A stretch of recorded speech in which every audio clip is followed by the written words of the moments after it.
Two Buffalo neighborhoods are shaken by gunfire. 7 people shot, 2 of them children, in just a matter of hours. We have live team coverage on the story tonight. Good evening once again. I'm Keith Radford. My colleague Ashley Rowe is live for us now in Niagara Square downtown.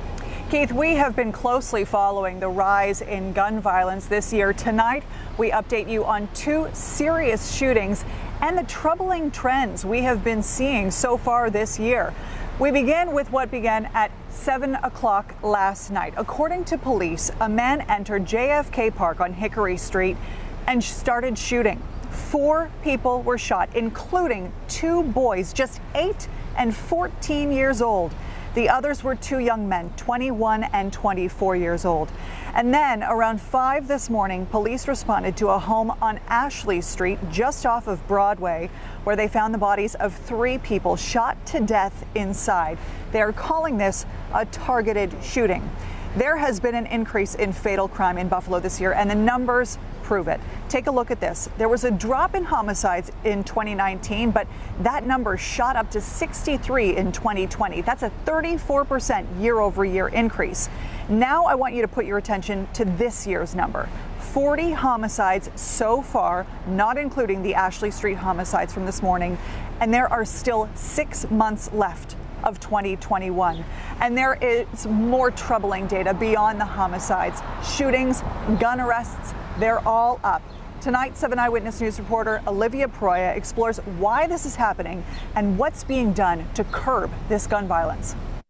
There are some mixed messages when it comes to crime in the Queen City. What doesn't make sense, Olivia, is the shootings and the homicides are an anomaly to the overall crime statistic numbers. According to the Erie County District Attorney, while overall crime is decreasing, John FLYNN says there has been a dramatic increase in shootings in the city of Buffalo. The reality is, in the past 2 years, we have over a 200% increase in the number of people who have been shot, non-fatal, and the number of people who have been killed. But why? I firmly believe it starts with bail reform back on January 1st, 2020, and then you get hit with the pandemic, you get hit with the year of protests.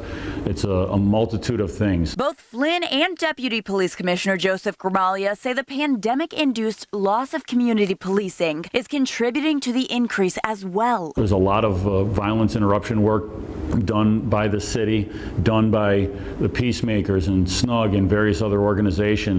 Everybody was hampered. It's those organizations that help prevent gang activity, which is what they believe is motivating these shootings. You've got some loose cliques, some loose gangs that are out there, and they're kind of, running a bit, but we also have some very organized street gangs. And of those gangs, both Gramalia and FLYNN say there's not many individuals actually pulling the trigger. But when you actually break it down and you get to your trigger pullers, the guys that are firing the guns and shooting people, that is a small number.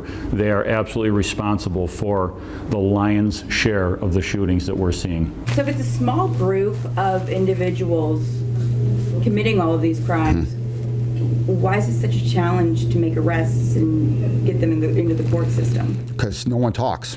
That's our biggest problem. Meanwhile, the Buffalo Police Department says its felony gun arrests are up almost 50% compared to last year. And unfortunately, far too many of those gun defendants are being let out at arraignment, either on far too low a bail, or in some instances, they're released under the supervision of the Department of Probation. It's very frustrating to watch them walk out again. According to Buffalo Police, around 20% of shooting victims are out on a pending gun charge or on probation or parole. And that's a problem. In Buffalo, Olivia Proya, 7 Eyewitness News.